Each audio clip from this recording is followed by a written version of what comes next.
Secretary, welcome. I'd like to introduce Secretary Chris Wright. How fantastic.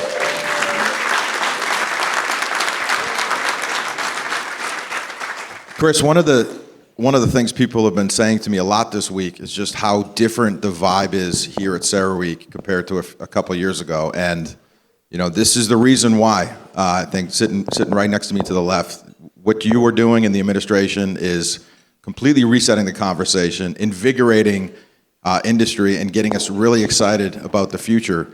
But there are some big issues that we need to tackle over the next few years.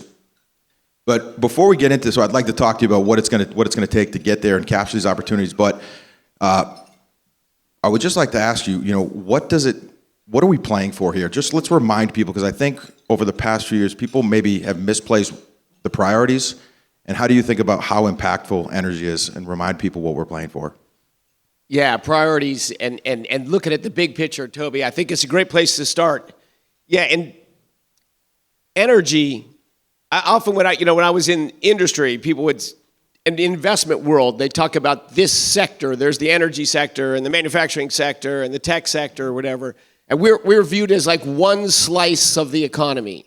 And I think that's the wrong way to look at it.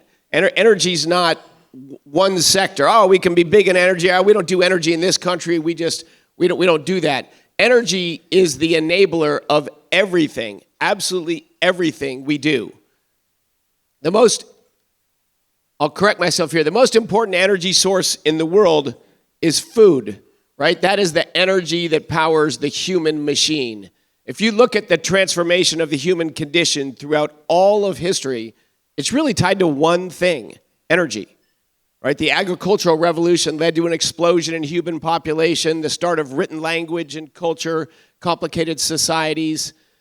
It didn't change global life expectancy at birth. There was a lot more humans, but life expectancy at birth was about 30 years as far as we know before the agricultural revolution, and life expectancy at birth was about 30 years globally 200 years ago. It is not everywhere. A few countries had started to make the transformation. First in Holland and England. Just a different energy source.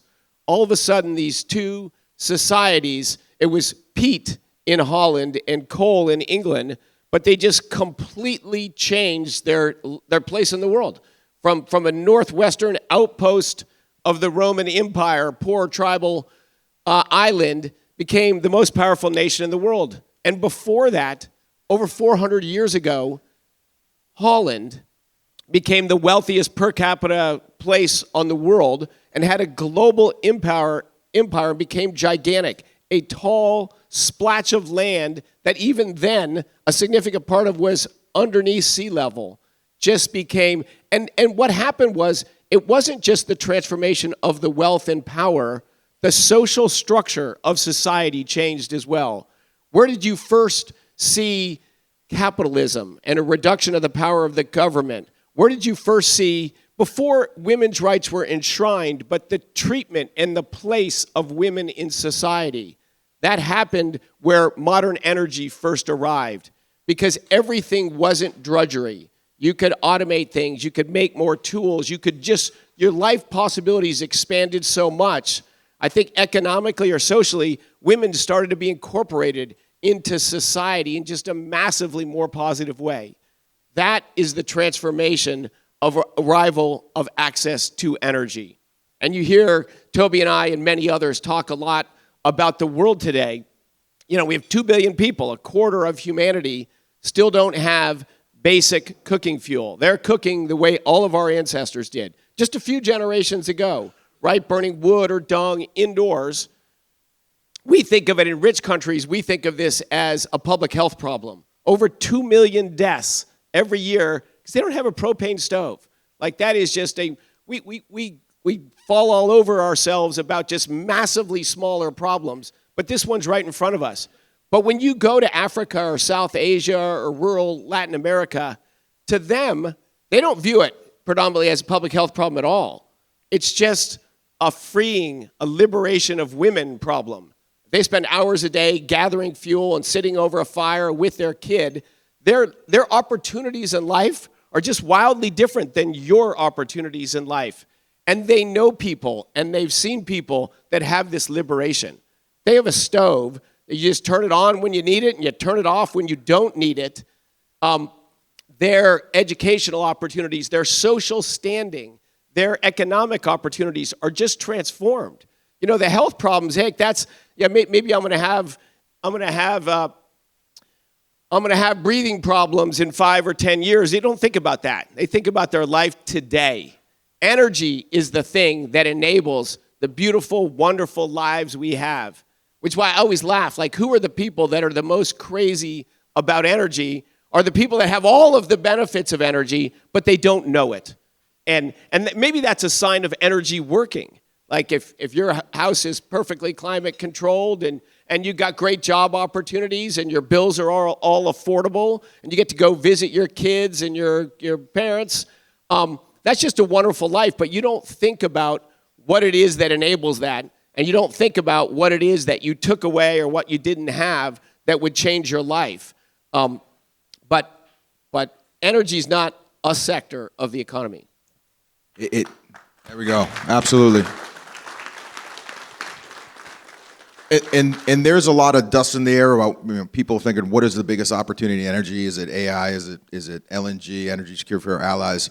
I mean, the fact that billions in this world live in an energy deficient lifestyle, we believe that this is one of the biggest opportunities in the world right now, is supplying the world with energy, and America is going to play a big role in making that happen.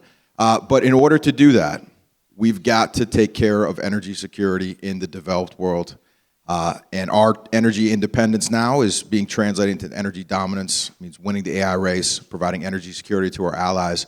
Can you talk a little bit about how important energy security is, not just for America, but for providing security for our allies? Yes. All right. So I talked about one end of the spectrum, and maybe the mistake of maybe what I just said is we think that's a problem of other people, right? People in Africa, people in South Asia, people not in our neighborhoods have crushingly reduced lives because they don't have access to energy. But it's right here too. It's across our country. And this may be the most crushing fact to me. Roughly 10% of Americans got a utility disconnection notice in the last 12 months. Think about that. Most of those, of that 10%, 7 or 8% did not have their utilities turned off, but around 2% did, right? You're dropping your kid off at school, you're struggling, and you just picked up a piece of mail that said, if you don't bring your bill current, we're going to turn off your utilities. Like, that's people that live not far from us. That's people I know. That's people we know. That's right here in this country. And it's very, very frustrating to me that most all of these are because of political decisions that our communities made, our state made, our city made, and they don't connect the dots between what they just did or what they just said and the action they took and the results of that action. But as I always say, states that have expensive energy, and I can say the same thing for countries, states that have expensive energy, it isn't bad luck, it isn't, it's a choice. States that have expensive energy chose it. It was, obviously they thought it was fashionable, that was popular, they got elected on that platform, or that utility commission made those decisions, and they chose to do that to their people. And let me tell you that the story of two states at opposite sides of our country, but both beautiful states and both absolutely wonderful states to visit, California and Florida, right? They're like very common vacation destinations. We go to California, we go to Florida. If you go back 20 years ago, they had similar prices of electricity. They had similar energy prices, and they don't anymore. California's electricity prices are more than twice as high as Florida's. More than double. And when I talk to Californians, regulars, they say, we got the Mediterranean climate. The average utility bills, they're actually not so high. You know, if you live in San Francisco or LA or Laguna Beach, which is where the people that make these decisions live, it's not that hot in the summer. It's not that cold in the winter. I don't even notice my utility bill. What they forget is 10 million Californians, tens of millions of Californians don't live in those locations. They live in the Central Valley or the Inland Empire where it's very hot in the summer and it is cold in the winter. And they got imposed on them just massively high electricity prices, massively high gasoline prices. And again, Florida is the opposite. You think, well, where should electricity be expensive? You know, this giant peninsula that jets down into the greatest hurricane alley on the planet? Like, that might be a place that electricity is going to be expensive. It's got some challenges to deal with. But Florida just made different choices. And Florida may be relevant for this breakfast and relevant for all of us. Florida gets 75% of its electricity from natural gas. And as it developed new resources over the last 20, 25 years, it just did the math. Florida's got a nuclear power plant. Florida's got solar. Florida's got a little bit of other stuff as well, but it just made the economic decision. How do we keep electricity prices low for our ratepayers? How do we keep our grid reliable? How do we make it affordable? They just thought the way utility regulators thought for the first 100 years we had utilities, before it became fashionable to think, boy, if we really screw up our electricity grid, I mean, if we do something else, like we're gonna, but the other thing that's crazy when you think about it is think of how much bigger population economically wide California is than Florida. They're both big states, but Florida produces 20% more electricity than California. 20% more electricity than California and less than half per unit cost. They just made different choices. They made different choices. And one of the most powerful things that you've said over the past couple of years, and trust me, I listen to everything that you say for great talking points. Natural gas is America's superpower. Love that one. But one of the most powerful things you say on this is that energy prices are determined by politics, not by resource. And it is the decisions that we have that make this. Now, we are in a situation in the U.S. where after 8 years of pipeline cancellations, a lot of this, these bad choices have piled up and left us in a pretty fragile state in some places. And you know, we see the fragility of our systems during extreme events. Winter Storm Fern was one of those. And I'd just like to thank you for the efforts that you took to get us through that storm, the levers that you were pulling to make sure we keep the lights on. Without Chris and his urgent actions, there would have been a very different outcome.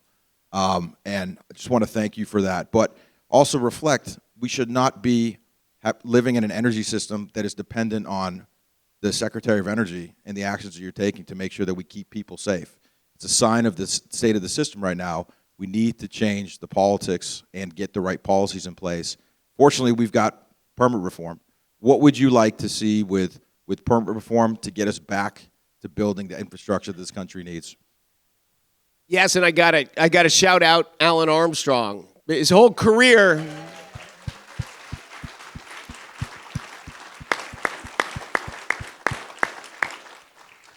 Look, for everyone who knows him, an incredibly sweet, smart guy. He spent his whole life was to build energy infrastructure so people could have lower cost energy. You know, people hated him and protested him. Like, that's also crazy, right? This guy is building infrastructure so we can move energy cheaper. And boy, his company almost couldn't build anything. He was a devil for bringing low cost, affordable energy, which of course, the reason people protest today, and they'll protest about something else a generation from now. Believe me, the obsession with climate change, like everything, is a temporary thing. There'll be another obsession 30 years from now. It will not be climate change.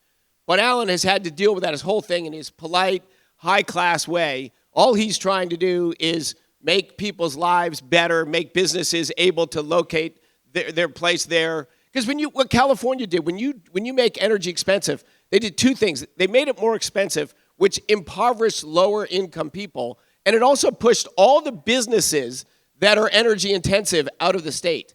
Well, who do you think works in energy-intensive industrial businesses? You know, moderate to lower-income people. Well, we're going to make life more expensive for them, and we're going to push their jobs out of the state.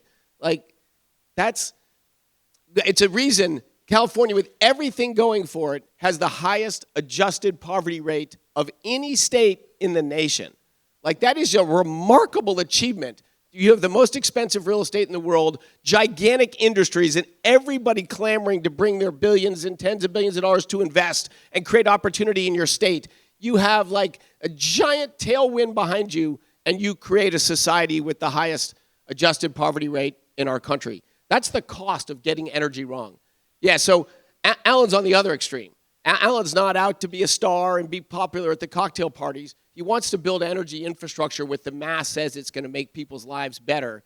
And when he reached out to me about his interest in filling interim Senate seat role, you know, like he said, I got one issue, Chris, my big issue, permit reform. I'm like, oh my gosh. What a surprise. That is something, and this is a thing, and I got to give some credit. This is a relatively bipartisan issue in D.C., which makes me super happy. And I will tell you, natural gas and natural gas to lower electricity prices and to power AI, that has become relatively bipartisan issue as well, which is very important for all of us. All of my writings and talk about energy, I don't talk about politics, which is why it's strange that now I'm in a political position. My whole thing was get the politics out of energy. It's infrastructure. You got to be able to build it. We care about people's lives. So I'm in this awkward position that, yeah, after 40 years of saying, get the politics out of energy, well, now I'm in politics and energy. But or government service, I'm not in politics. No, I didn't get one vote, so no one ever voted for me for anything. But Alan, but I do talk a lot about energy in D.C., and I'll tell you, again, behind closed doors in social settings, people are getting that well, yeah, all right, we didn't do the math right. We agree. There is a lot of Democrats, and I love it, that are becoming very common sense about energy. They get it. They're moving the right direction. So this is super positive. And the principle, and I think it's also a principle of mine, our country became this incredible land of opportunity, land of prosperity and opportunity, because we let people take risks and build big things. And that's what America is. As a kid, I traveled in Europe on a backpack by myself, riding the trains around, sleeping in hostels, and often in the expensive countries like Denmark and Norway are awesome, but even the little places are expensive. I slept in parks. But it was spectacular culturally, people, beauty, whatever. But I thought, they're not building big things. They're not doing big things in Europe anymore. It's just become harder to do something and easier to stop something. Now, what they got already is gorgeous, so that was a trade-off. But I came back as a young kid, I've been an entrepreneur my whole life in the U.S., and now we have become that. It is easy to stop something in the United States. It's very hard to do something big in the United States. Like, how are we going to lead in AI? Those things are big. They're expensive, giant infrastructure. How are we going to bring back awesome manufacturing, next generation things? We need to be able to build things in the United States again. And AI is helping make that bipartisan. What we just need, permitting reform is just simple. We're going to have a simple set of rules, and you have to implement it quickly. NEPA was weaponized. You could sue something for 10 years, and if you're not going to know if you can build it for 10 years, well, unless you're crazy, you're not even going to try to build that. But we've got NEPA reform done. Supreme Court gave us an 8-0 decision. We're removing some of the impediments, but we need to push through the House and the Senate this process, and if you get a permit, you can build it. Because there is guilt on both sides here, and everyone has seen it in the last year or so. We need to get the Republicans and the Democrats to say, here's a process. It's going to run quickly and efficiently, and at the end of the day, if you get your permit, go build it. Go build it. Very optimistic. Give me a hand.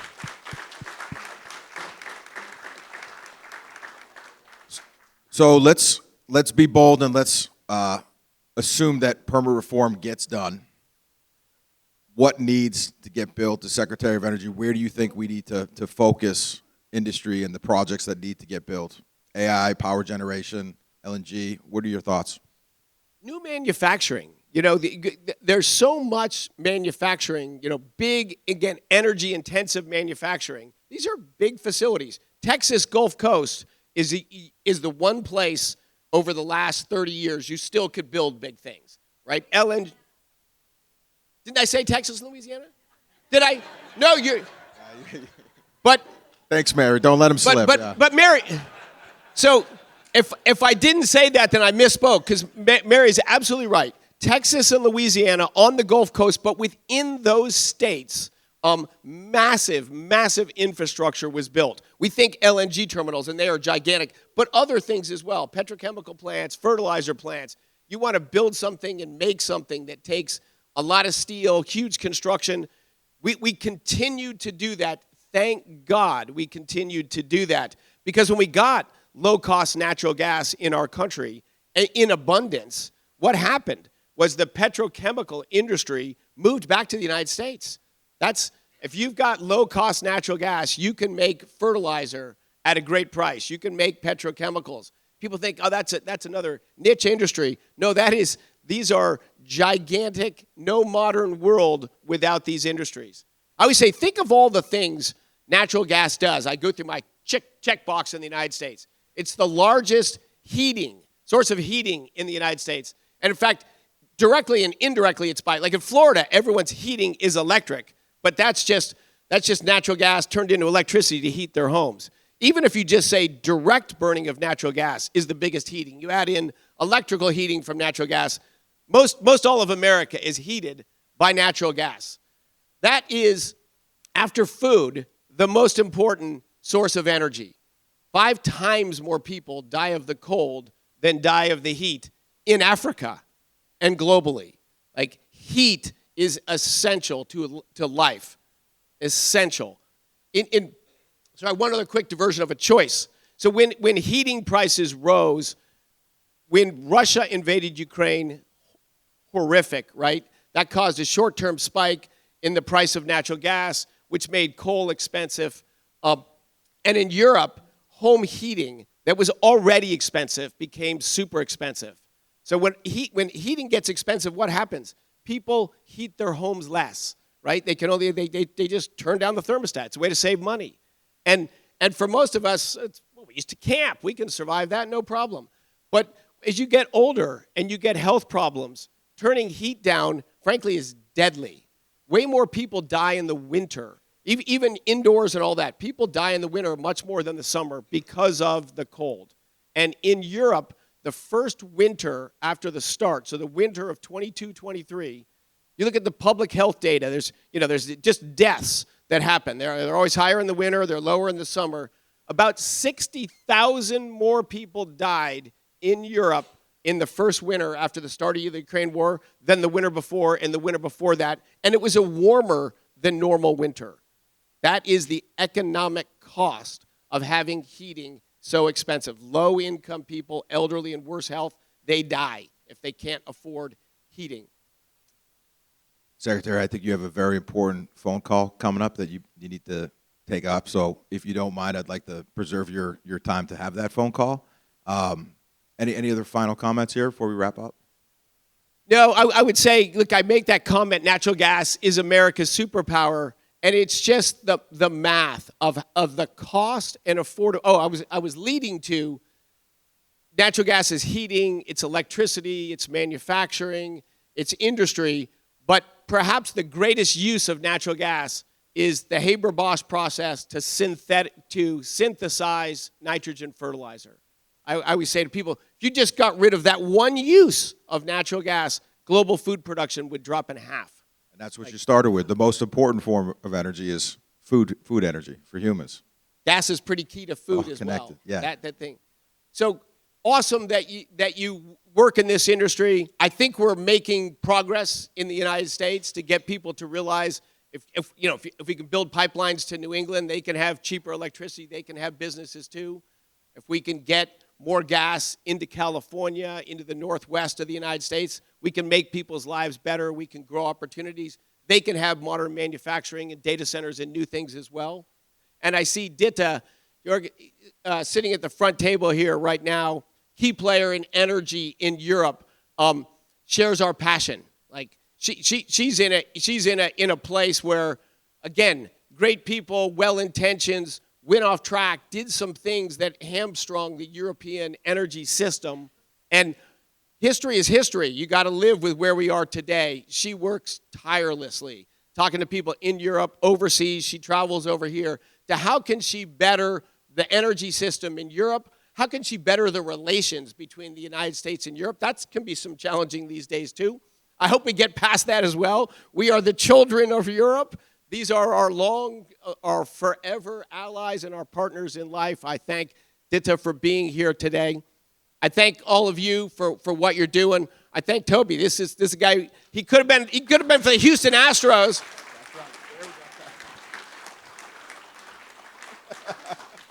Toby thinks his life might have been cooler if he was playing for the Houston Astros last night. But I think, actually, the fact that he brought his passion, his risk-taking, and his drive to get better, I'm thankful he doesn't play for the Houston Astros. And he came to the gas industry and transformed our industry, built a gigantic natural gas player driven on efficiency. How can we do whatever we're doing better, cheaper, cleaner? That is part of the reason we have low-cost and more abundant natural gas. So thank Toby for his leadership. There's lots of baseball players, Toby. We need you right here. Thank you, Chris. Guys, thank you so much, Chris. Thank you for showing us what's at stake and guiding us. Thank you.